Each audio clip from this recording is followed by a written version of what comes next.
que ça va bien. Aujourd'hui on se retrouve dans une nouvelle vidéo. On va se retrouver aujourd'hui pour une story time sur mon état de santé. Alors tout d'abord, je tiens à préciser que je ne fais pas cette vidéo pour que l'on me prenne en pitié. Ce sera sûrement l'une de mes vidéos les plus dures à m'exprimer et à faire.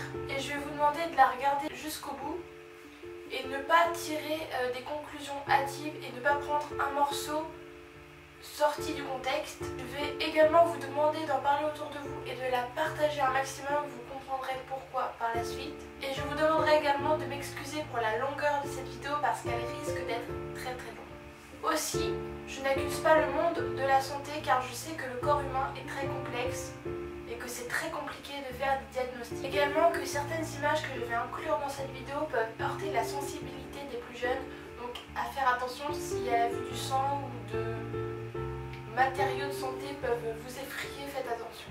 Très compliqué pour moi d'en parler publiquement parce que j'en parle à mes amis ouvertement, mais j'essaye de pas trop me plaindre entre guillemets. Je sais pas par où commencer. Je vais vous raconter mon histoire et au fur et à mesure de la vidéo vous comprendrez. C'était un jour où j'avais hyper mal au bras gauche et en fait je suis allée chez le médecin et ils m'ont dit que j'avais une tendinite parce que j'étais tout le temps sur l'ordinateur, sauf que je suis droitière donc logiquement ça aurait dû être la main droite par rapport à la souris ou alors les deux mains mais pas que la gauche. Et j'ai hyper mal au bras. Ils m'ont donné des médicaments qui ne faisaient pas effet, du coup j'y suis retournée 2-3 fois. Et à un moment, j'étais en cours d'anglais, donc pour vous situer, j'avais 15 ans. Et j'étais à l'époque au lycée en classe de signalétique, enseigne et décor, une classe d'art, on va dire ça comme ça. J'étais en anglais et en fait, je sais pas pourquoi, vous voyez ma main, j'arrivais pas à l'ouvrir. Elle était comme ça et il était incapable pour moi d'ouvrir ma main, de bouger mes doigts. Je n'y arrivais pas. Et pour vous expliquer, peu avant, mon pouce, je m'étais mise une aiguille dans le pouce, je saignais et je ne sentais rien. Je me dis, il y a un problème, c'est pas normal. Du coup, je reviens voir mon médecin traitant cette fois-ci parce que les fois d'avant, ce n'était pas mon médecin traitant. Je le revois et il me dit, si demain matin, tu n'arrives pas à ouvrir la main, tu vas aux urgences. Le lendemain matin, j'arrive pas à ouvrir ma main. Je vais aux urgences. Ils me disent que j'ai peut-être la maladie des amoureux. Vous savez quand on se couche sur notre bras et du coup on est immobilisé. Après ils ont pensé que j'étais mordue par un tic. Et que du coup ça m'aurait fait ça. Ils ont regardé tout sur mon corps et ils n'ont pas vu de morsure ou de piqûre. Il me semble, parce que là j'ai 20 ans et ça fait très longtemps, que ils m'ont pas fait d'examen, enfin ils m'ont fait des examens mais pas les examens que j'aurais dû avoir en fait. Donc en fait ce que j'avais c'était les nerfs. Vous voyez les nerfs c'est comme des petits fils électriques et c'est très sensible. Et il s'avère que les nerfs de mon bras, ici, au coude, ils se sont bloqués sans aucune raison. Ce qui a entraîné une paralysie de ma main gauche. Après en fait, après que je sois allée à l'hôpital, j'ai été hospitalisée pendant 4-5 jours. Et en fait, il m'avait mis dans un autre hôpital de là où j'avais été parce que à l'époque j'étais mineure et ils ne prenaient pas les mineurs. J'étais dans un autre hôpital, ils m'ont hospitalisée, ils m'ont fait des radios, des IRM, des prises de sang, plein de choses comme ça, mais pas l'examen qu'il fallait me faire. Puis après, on m'a fait un électromyogramme. Un électromyogramme, pour vous dire, c'est des aiguilles, je n'exagère pas, grandes comme ça, et électriques, qui passent dans vos nerfs. Donc les nerfs, qu'est-ce que c'est? Ça part du cerveau et ça va dans tout votre corps pour faire bouger vos articulations en fait, vos mouvements. Donc en fait, c'est l'endroit où tu sens. C'est grâce à vos nerfs que quand on vous tape, on a mal en fait. C'est grâce à vos nerfs. Donc en fait, on va planter des aiguilles dans l'endroit où on a mal pour voir si mes nerfs réagissaient. Donc on m'a fait ça aux 2 bras et il s'avère que mes nerfs, enfin mon nerf, donc le nerf radial que j'ai, qui a été abîmé, ne réagissait pas pareil qu'à mon nerf radial droit. Du coup les médecins ils se disent mais on t'a frappé, t'es tombé, tu t'es cogné peut-être? Et je dis bah non, enfin j'ai rien fait. Ok, je suis peut-être un peu sur l'ordinateur, mais je pense pas que toutes les personnes qui sont sur un ordinateur ont ça. Et du coup, déjà cet examen c'était très compliqué pour moi parce que j'étais jeune et ça m'a renforcé cette période de ma vie parce que ça m'a appris à m'endurcir en fait. Et au-delà de ça, j'avais des douleurs insupportables, des douleurs monstrueuses. Mais vraiment, quand je vous dis ça, c'est pas du tout que je dis ça pour me plaindre. C'était vraiment horrible.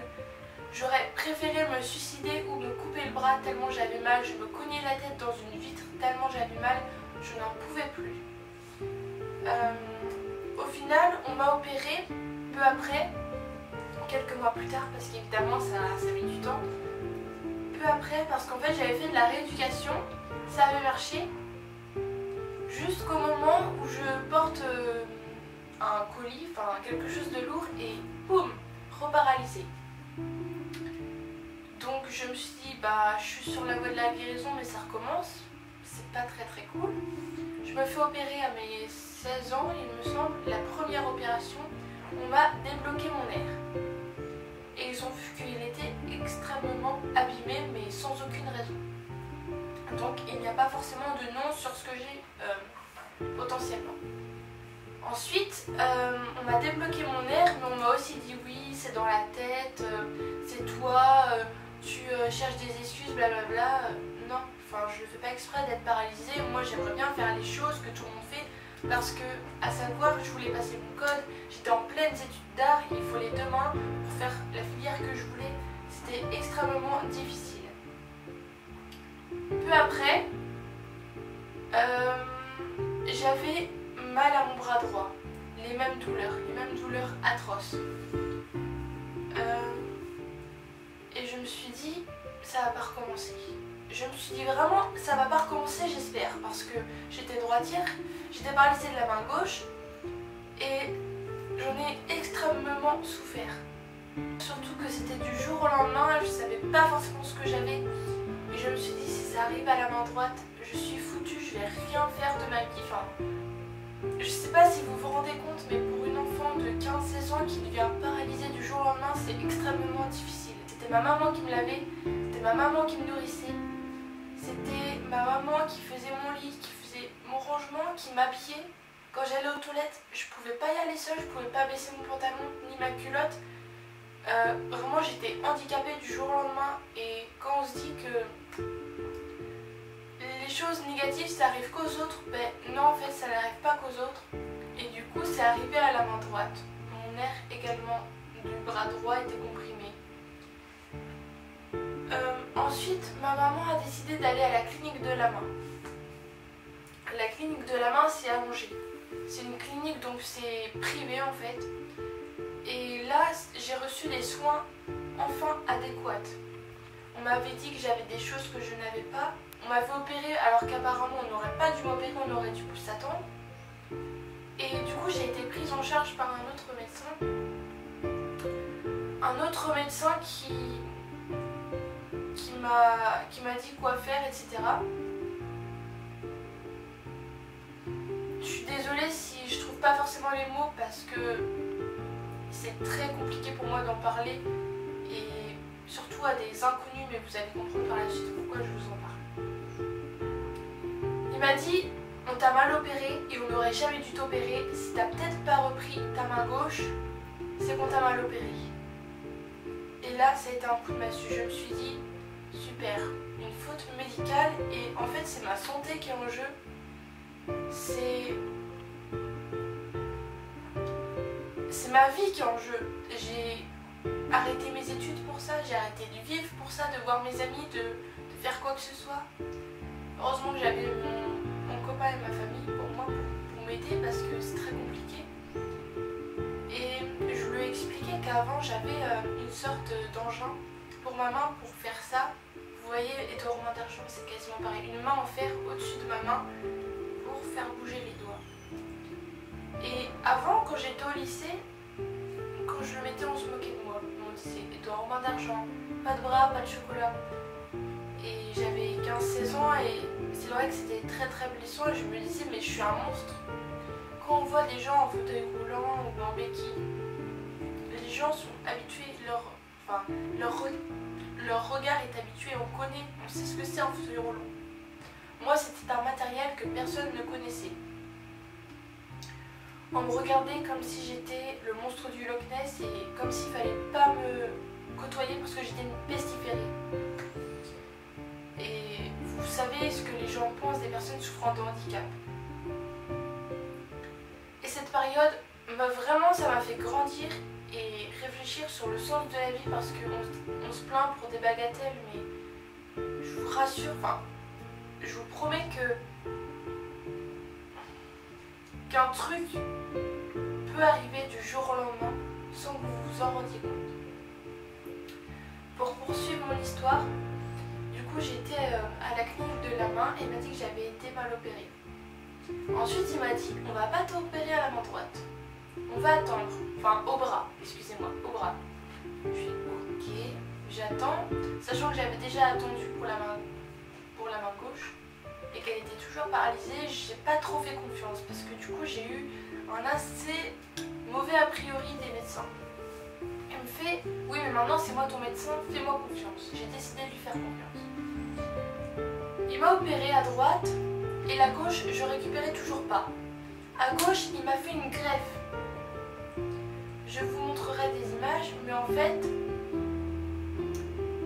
vu que mes nerfs étaient bousillés et incapables de marcher, il m'a fait passer mes tendons à la place du nerf. Donc en gros ma main marche grâce à mes tendons et non à mes nerfs. Et mes doigts ne sont pas dissociables. Dissociable ça veut dire que la main droite je peux faire ça.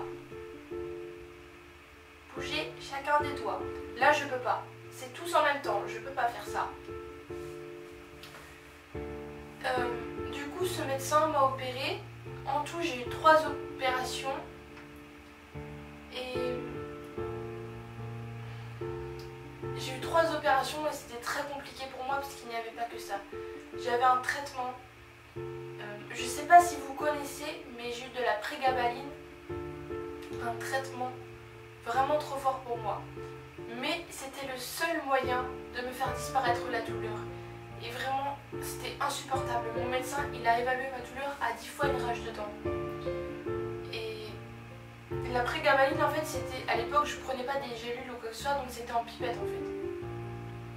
Au début, je prenais une petite dose, après je l'augmentais au fur et à mesure parce que je m'habituais. En cours, je dormais.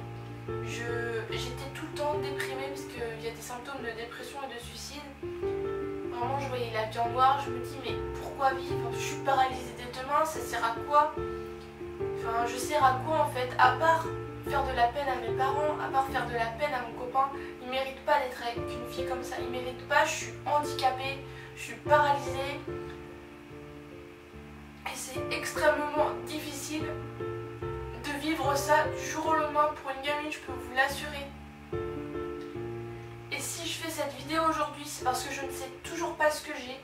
Je sais ce que j'ai, mais je ne sais pas le nom de ce que j'ai et pourquoi c'est arrivé. Ils m'ont dit que ça pouvait revenir du jour au lendemain. Et cette vidéo, c'est un appel à l'aide, pas pour attiser la pitié. Je n'en veux pas de votre pitié, c'est juste que je veux que vous partagiez cette vidéo. J'ai déjà fait un thread sur Twitter. Je veux découvrir les gens qui ont potentiellement la même chose que moi pour potentiellement pas que ça recommence. En ce moment, j'ai mal au bras.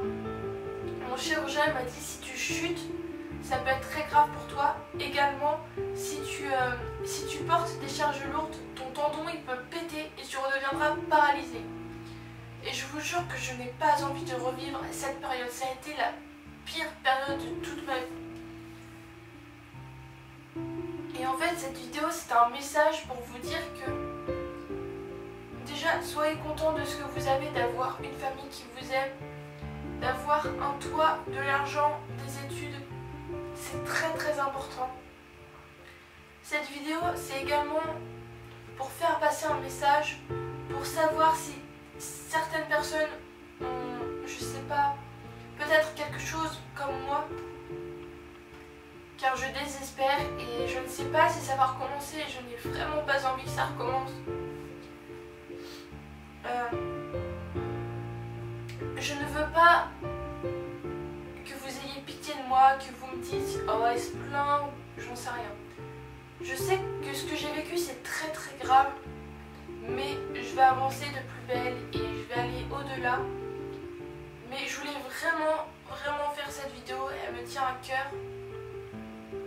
Et même si cette fois-ci ce sera pas une vidéo bonne humeur, joie et bref tout ça, cette vidéo me porte vraiment dans le cœur parce que ça me touche, forcément ça me touche. Et peut-être que j'aiderai certaines personnes qui la regardent. Ça se trouve il y a des personnes qui ont comme moi qui ne savent également pas parce que ils m'ont dit ce que tu as. On dirait que tu as porté des vaches dans des usines pendant des années. On dirait que tu as fait ça toute ta vie alors que c'est pas arrivé. Maintenant, dès que j'ai quelque chose, je me dis ça va recommencer. Et j'ai trop peur parce que j'ai eu des mauvais diagnostics. Et cette douleur, je vous assure que c'est la pire douleur de toute ma vie. J'avais l'impression qu'on prenait mes tendons, qu'on me les tordait, qu'on me les brûlait, c'était horrible. Vraiment, j'aurais préféré être amputée. Des fois, je me coupais pour plus avoir mon bras en fait, tellement j'avais mal. Et c'est pour vous dire que j'aimerais tellement trouver quelqu'un qui a comme moi pour m'expliquer ce que j'ai, c'est tellement douloureux.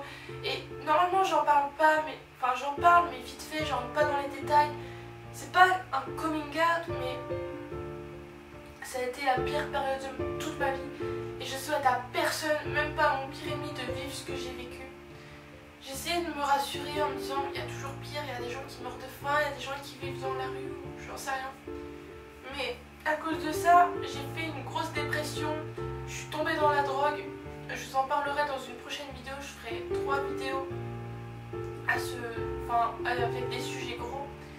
Et ça m'a porté tellement de galères, mais en même temps ça m'a enrichie, ça m'a rendue plus forte. Et je vois plus du tout la vie comme je la voyais il y a maintenant 5 ans. Cette chose, ça a duré 4 ans et demi. De mes 15 ans à mes 18 ans. 18-19. Et là, j'ai 19 ans, je vais avoir sur mes 20 ans. J'ai eu la chance de retrouver des études. Et je veux pas que ça se gâche parce que cette chose recommence. Et vraiment, c'est ma pire phobie. Vraiment, je sais même pas comment j'ai pu supporter ça, comment j'ai pu être aussi forte parce que ça date et j'ai un petit cerveau et je me dis bah, la douleur on l'oublie. Mais c'est très compliqué. Et je vous ai pas dit aussi, le regard des gens ça a été très compliqué parce qu'à un moment j'avais mon bras comme ça, je vous mettrai des photos, un plâtre pendant 2 mois en été. En automne, je mettais un poncho pour cacher, j'avais mon truc en fer à gauche. C'était horrible et même mes cicatrices, enfin, je vous montrerai à la caméra, à chaque fois on me regarde quand on voit mes cicatrices, on me dit « Ah, tu t'es mutilé !» Mais je sais pas si vous vous rendiez compte que des mots peuvent blesser. Vous savez pas ce qu'il y a derrière chaque cicatrice, vous savez pas ce qu'il y a derrière chaque personne. Et moi, je veux faire cette vidéo pour trouver des gens qui ont potentiellement la même chose que moi pour guérir. Parce que du coup, il m'est interdit de porter de charges lourdes, de faire de gestes répétitifs. Et...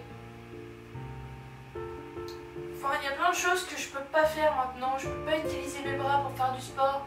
Je peux pas faire de basket. Le bowling, c'est très compliqué. J'ai fait de la patinoire l'autre jour, je suis tombée. Maintenant, j'ai encore mal au bras. Ça fait 2 semaines. Et... je peux pas faire plein de gestes du quotidien à cause de cette merde. Et vraiment ça a été la pire chose qui me soit jamais arrivée. Je veux pas que ça recommence. Et je veux pas que ça arrive à d'autres personnes. Et ça m'a en même temps rendue plus forte. Je suis désolée si je radote. Je suis désolée si c'est pas joyeux. Je suis désolée si je vous fais pitié. Mais en fait c'est la vérité. J'invente pas. J'ai des preuves. Je vous montrerai les images. Mais cette vidéo, je vous demanderai votre plus grand amour la partager, pour que j'ai plein de commentaires si... Enfin, vraiment mon but c'est de trouver quelqu'un qui a comme moi. Et on dit, on peut pas prévenir, on peut juste guérir. C'est-à-dire guérir, attendre plusieurs mois, avoir un autre traitement, être paralysé pendant des mois et être opéré. Et j'ai pas envie que ça recommence. Il y a plein de moments que j'ai oubliés dans cette vidéo, mais en fait c'est un peu fouillis, c'est un peu brouillon, donc je suis sincèrement désolée. Mais ce que je voulais dire est dit. J'ai reçu 2-3 questions, donc là je vais répondre à ces questions par rapport à ça. J'avais posé un storage et j'espère que tout ira mieux pour toi. Je t'aime ma coco, merci. Comment tu as réussi à l'enlever? Pourquoi c'est revenu? Et je t'adore. Alors oui, comme vous le voyez, je suis plus paralysée des mains. Mais en fait, là, depuis ma chute, mon pouce est insensible et je sens comme des picots électriques en fait. C'est exactement les mêmes symptômes qu'avant. Donc c'est pour ça que je flippe en fait. Ça a été enlevé grâce à mes opérations, grâce à ma rééducation pendant des années. J'ai fait 4 ans de rééducation. Grâce à mes traitements. Même après que je ne l'avais plus, j'ai dû le continuer en fait. Donc mon traitement, j'ai pris pendant 5-6 ans. J'ai pris également de la morphine, de la codéine, des patchs, de la crème. J'ai pris de la prégabaline. Enfin, en fait, c'est comme des drogues. Et vu que ça ne me faisait plus rien, ben, Yaya, il me dit comment s'appelle cette maladie et d'où elle vient et est-ce qu'il y a moyen de s'en séparer en fait.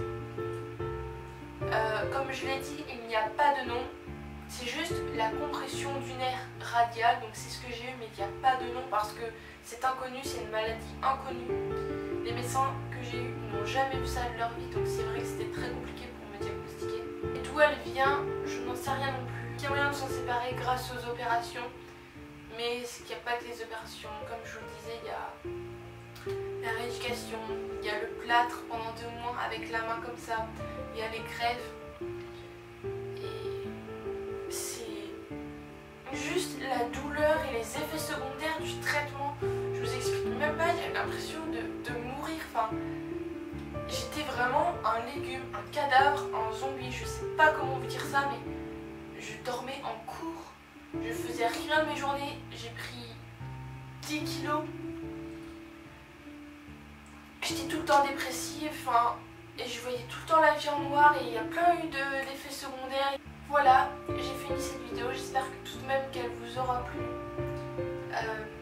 Je suis désolée de ne pas avoir souri dans cette vidéo, je pense que vous avez compris. N'hésitez pas à me rejoindre sur les réseaux sociaux tels que Instagram et Twitter. Je vous embrasse et à la prochaine fois.